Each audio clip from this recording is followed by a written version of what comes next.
Hello and welcome back to the Resilient Kid podcast with me, Ashley Costello. And today I have the great pleasure of introducing you to one of our coaches who I am so excited to have her on board. Hello, Fiona. How are you? I'm very well, thank you. And I'm happy to be here. Yes, I am. So you and I didn't know each other, did we, before the discovery evening? Actually, I had a little discovery evening with a select few that I'd invited over, and after having a chat, and actually, you almost fell through the cracks because you'd had a conversation with the lovely guys at Fresh, but not had a conversation with me, which we should have. But they said, Fiona's coming anyway. And I was like, oh, okay, great. And she was over in Manchester. And I was thinking, and obviously, Manchester girl, very excited that there was somebody from over there coming. But actually, we were supposed to have a chat in between that, and we didn't. When you in fact, you kind of shouldn't be here, if I'm honest. So I don't know how much you know of this, Fiona. It's a bit of an exclusive now for the podcast.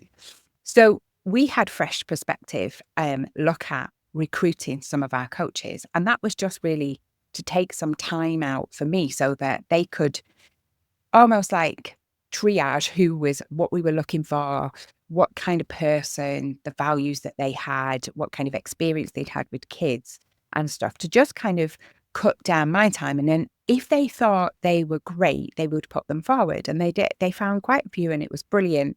And they said about you, and they said, oh, she's a counsellor. And I was like, I said that we didn't specifically want counsellors. And she went, Yeah. I know, Ashley, but wait till you meet Fiona. You'll really like her. I think she's perfect. And I was like, yeah, okay. Like, because I was just like, you've not followed the brief. You've not followed the brief. And they had to the letter with everything else. They're absolutely brilliant. And it just goes to show that kind of then you shouldn't have been on the list. And then I should have spoken to you in between, but they said, oh, we've already we're that confident we've invited her to the discovery evening.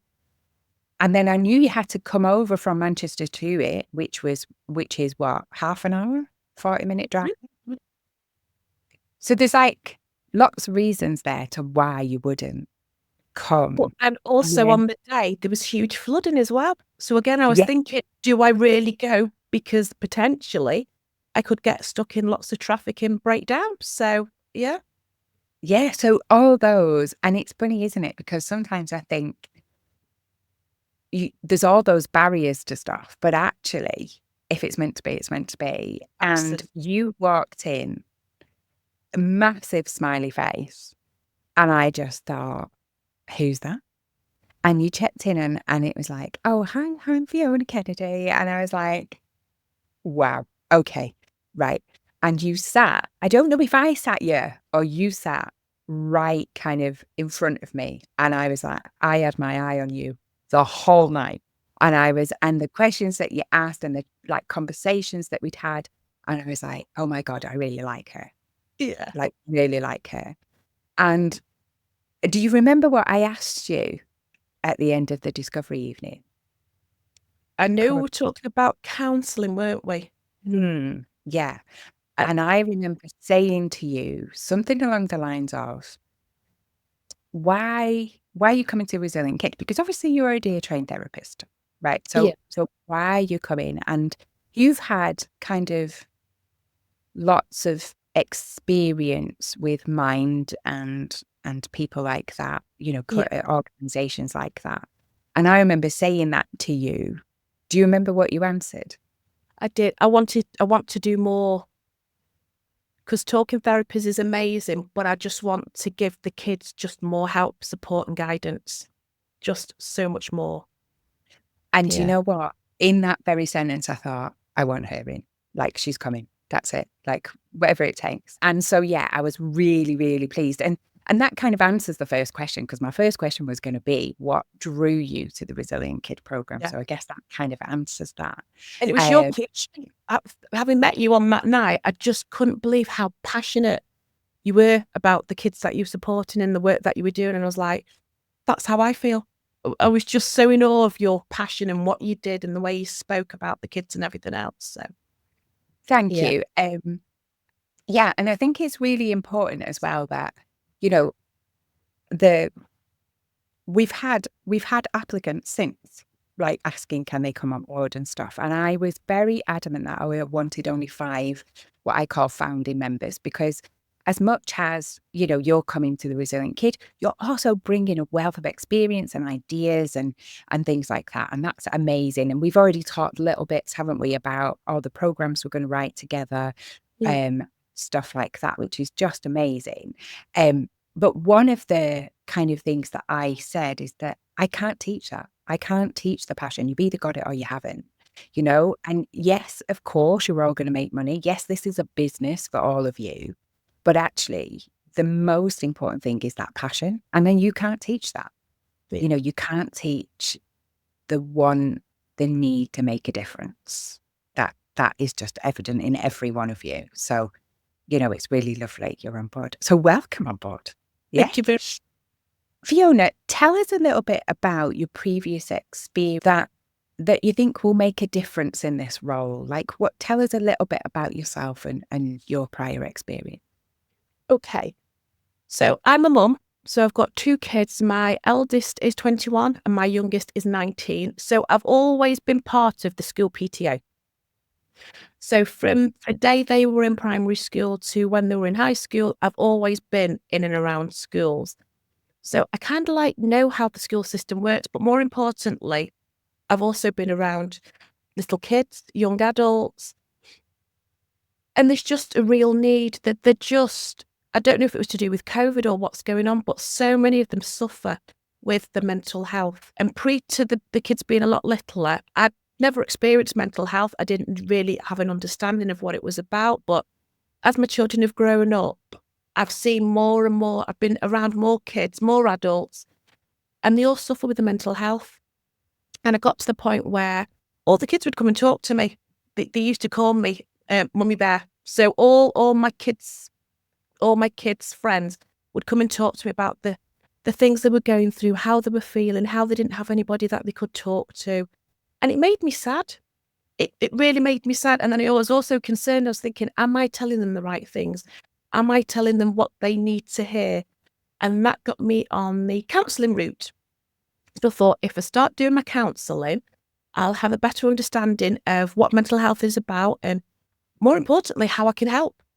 And I did my level 2, my level 3, and then I just progressed. And the more I did it, the more I found I really quite enjoyed this. And I'm now giving the right information and I'm now supporting.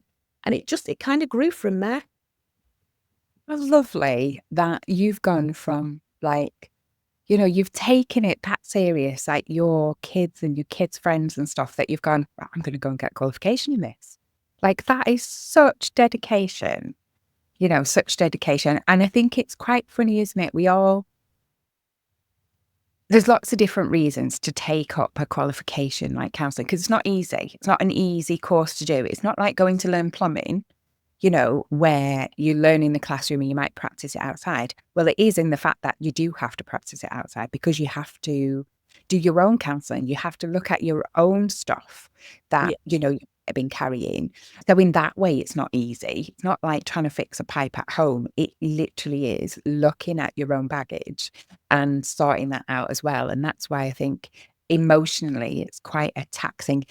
And for those who don't know, you also, as part of a therapist, a practicing therapist, you have to have supervision every month. And so that is also looking at your own crap every month. Yeah. So you can bring your client work to the supervisor, but also they quite often will call you out and go, "Well, why did you say that?" Or, "What, you seem really upset about that," or, "You seem triggered by that." And it's quite funny, isn't it? Because I don't know about yours, but my supervisor, Tracy, is over in Oldham, and she just tells you how it is. She is straight as a die. And I love her for that. I love her for that. But there is no hiding under any bushel with her at all.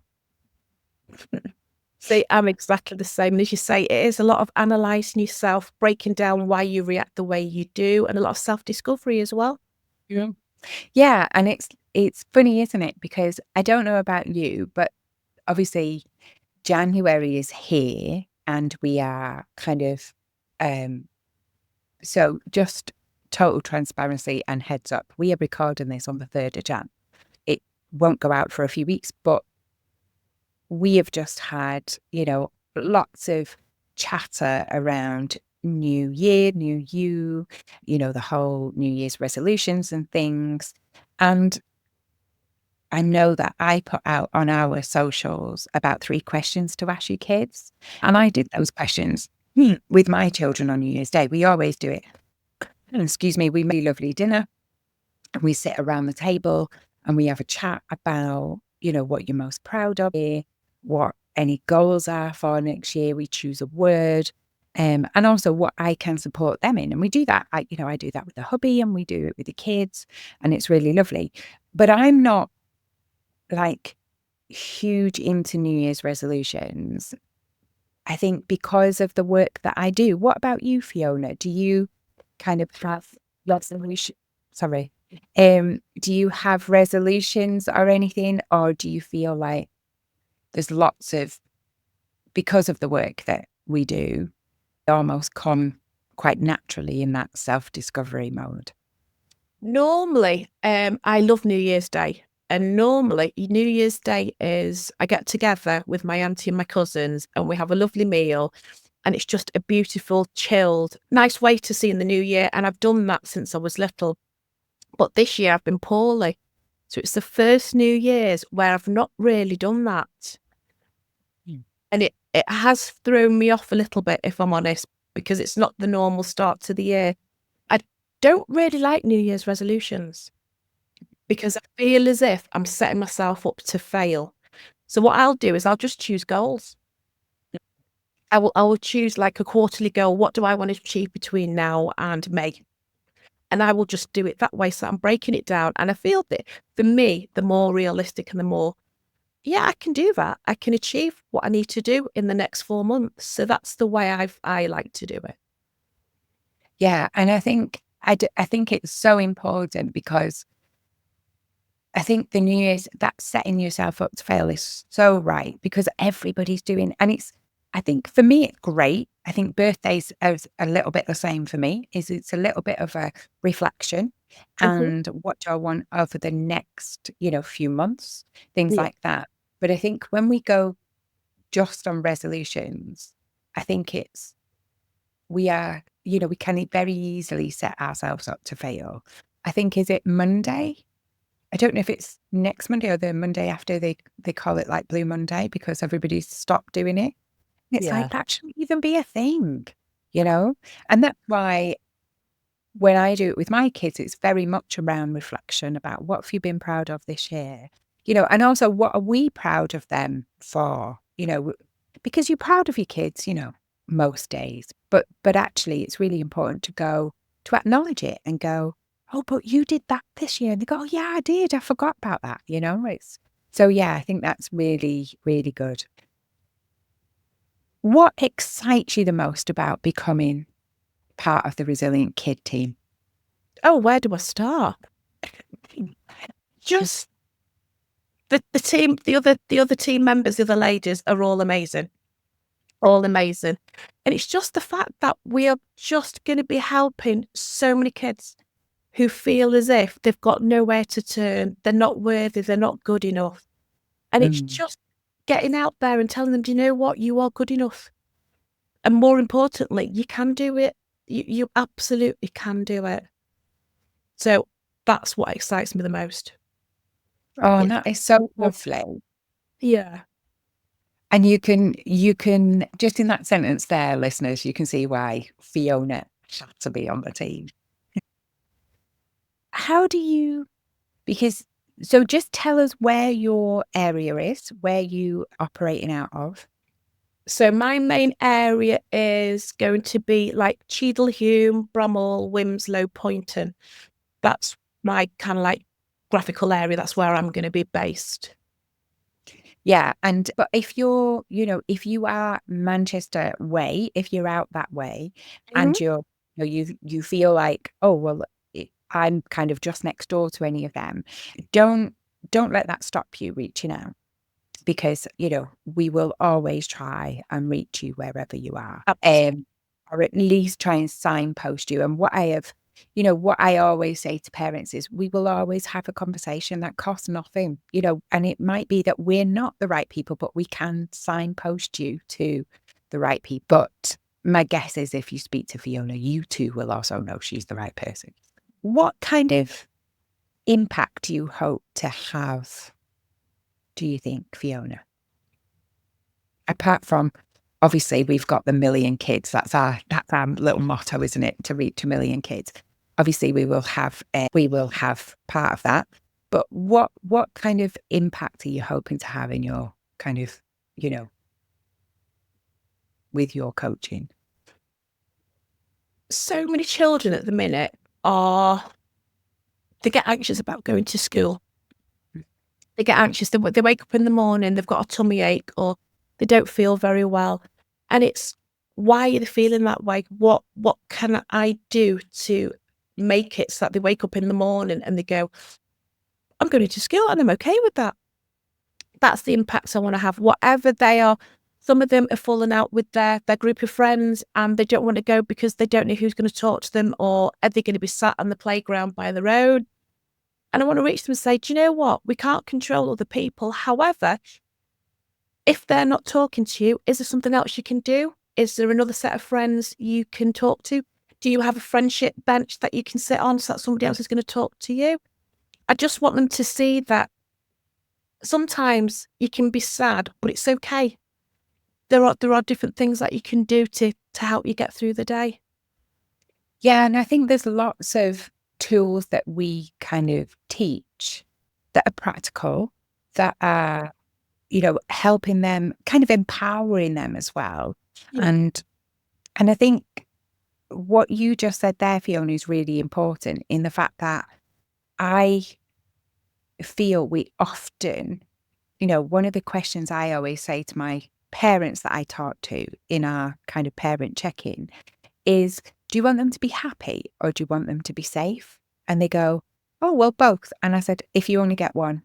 And they go, well, happy. And I go, you'd rather them be happy over safe? And they go, oh, no. I say, okay, it's not our responsibility to make our kids happy. It's our responsibility to keep them safe. Yeah. And I think what you just said there is, it's okay to be sad and we can still get through the day.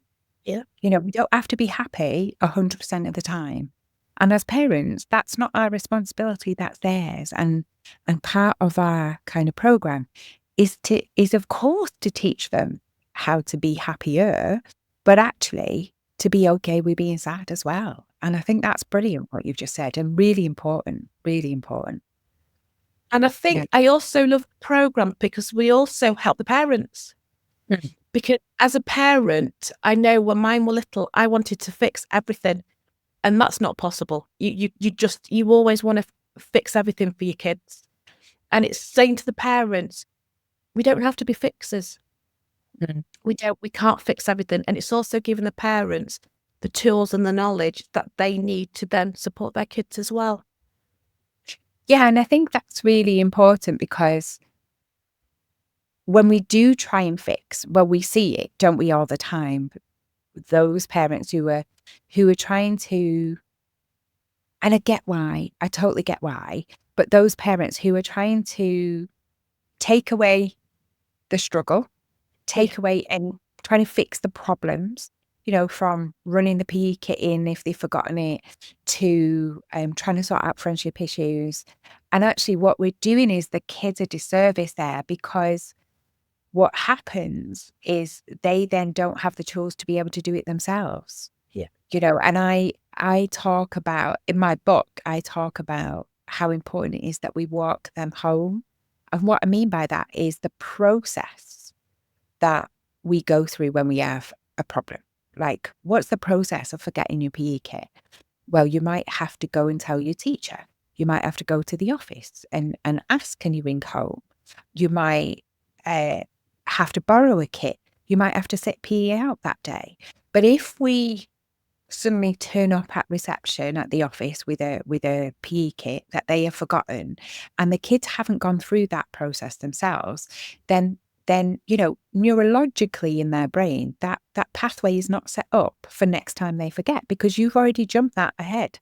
So therefore, we're not empowering them, and we're doing them a disservice, and kind of what I call future proofing them. We're not future proofing them if we do you say, Fiona, to parents or schools who might be considering working with a coach like us in the Resilient Kid? I think absolutely. Yeah. Pick the phone up, give us a call, send us an email. If there's something that you're unsure of, just ask. But I think it's just such a worthwhile program. And I think absolutely, just do it. Yeah. And I think that's kind of all the coaches' message is, just do it. You've not got anything to lose by just, picking up the phone, dropping us an email and stuff like that. So Fiona, where can people find out more about you? Where can they get your contact details from? Social media. So I'm on LinkedIn, Fiona Kennedy. I'm on Facebook, TRK Coach Fiona. I'm on Instagram. I'm all over social media. Brilliant. And hopefully link at the end of this podcast as well. Yes, well done. Absolutely, there is. And also, what I would say to you is that if you go onto the website and go to the page coaches, you'll see Fiona there. You'll see the areas that she covers, but also you'll see a lovely smiling face as well. Don't kind of be afraid of just reaching out and just dropping her an email or dropping her a text, because you know what? It's really, I think accepting help or knowing that you need help is really hard as a parent, because they often see the other side of that coin as, well, if I need help, then I must have failed. And, we're both parents of kids. We're both parents of, we've talked ourselves about, some of the difficulties we've had as parenting, and that makes us, I think, better coaches for sure. But also, we kind of, we've been there. It's not that we've got this perfect life. We've been there. We've worked. What would you say to parents around that, and around the feeling of, if they've got to reach out and get help, that they might feel like they failed? Fiona, what would you say? And it's definitely not a case of you failed. It's a case of your children need additional support. And that's what I'm here to do, to help your kids and you as much as I can. And I think when my kids were younger, if there had been a program like this, I definitely 100% would have got it for my kids. Definitely. And that's, do you know what? That's really lovely to hear you say that, as your kids are way older than mine. And if you're watching this, by the way, or you see a picture on the website, you wouldn't think it, because she's honestly, she's got such beautiful young skin. But what I would say is, I think you're absolutely right. And I think it's sometimes we just need expert help. Like, we need somebody who's got different and more experience than us. And we don't get a manual for parenting. And if we did, with our first, if we had another, we'd have to rip that manual up, because all the kids are different. Every kid is different, and I think you're so right there in what you say is, we're going to support the parents just as much. And yeah, reach out and have a phone call. Fiona, it has been beautiful to introduce you to our podcast listeners. So thank you very much. As Fiona rightly says, I love that she's already on the ball with this. Her links will be at the bottom of the transcript. They'll be in the show notes. If you are also on YouTube, if you're watching it on YouTube rather than listening to it, it'll be in the show notes there too. Fiona, absolutely, I cannot tell you how excited I am that you're on the team. Thank you for coming on the podcast today. Thank you. And a big, massive, big welcome to the Resilient Kid family. Thank you for allowing me to be part of the family, and I can't wait. I am just so excited, and yeah, very excited. Excellent. Until next time, listeners, thank you very much. And if you have any kind of topics that you want us to cover, please just drop us a message, Ashley at theresilientkid.co.uk, or find us on socials at The Resilient Kid. We'll happily cover them. You know, we've got a wealth of experience with all our coaches. So drop us a message and we'll cover your topic too. Take care, everyone. Lots of love from our family to yours. Bye.